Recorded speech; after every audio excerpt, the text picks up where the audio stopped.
ખેડામાં કમોસમી વરસાદે ખેડૂતોની કમર તોડી નાખી છે। ત્રાજ ગામમાં કમોસમી વરસાદે ખેતરોમાં તાંડવ મચાવ્યું, જેના કારણે ડાંગરનો પાક બરબાદ થઈ જતા ખેડૂતોને મોટો આર્થિક ફટકો પડ્યો છે। સતત 3 દિવસથી વરસી રહેલા વરસાદના કારણે ખેડૂતોની હાલત કફોડી બની ગઈ છે। ખેડૂતોએ 600 વીઘાથી વધુ જમીનમાં ડાંગરનું વાવેતર કર્યું હતું, પરંતુ હવે સંપૂર્ણ પાક બરબાદ થતા જગતનો તાત લાચાર અને પાયમાલ થયો છે।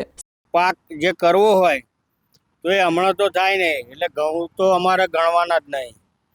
તો જો પાણીની જાહેરાત જે કરી છે તે એક મહિનો વધારે 1.5 મહિનો લંબાઈ આપે તો અમારે સીધું ડાંગરથી આ ડાંગર ઉનાળું થઈ શકે અને અમને થોડી અમારી મદદ થઈ જાય। સરકારને એક નમ્ર વિનંતી કે ખેડૂતોને ક્રોપ લોન જે ખેડૂતોને સરકાર આપે છે વિના વ્યાજવાળી, એમાં રાહત આપે, થોડી ઘણી ક્રોપ લોન માફ કરે।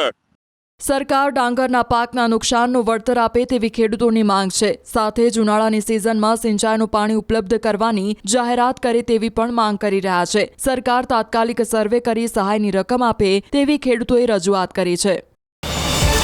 QR કોડ સ્કેન કરો અને ડાઉનલોડ કરો ન્યૂઝ 18 એપ। મેળવો ગુજરાત અને દેશ દુનિયાની પળે પળની અપડેટ્સ।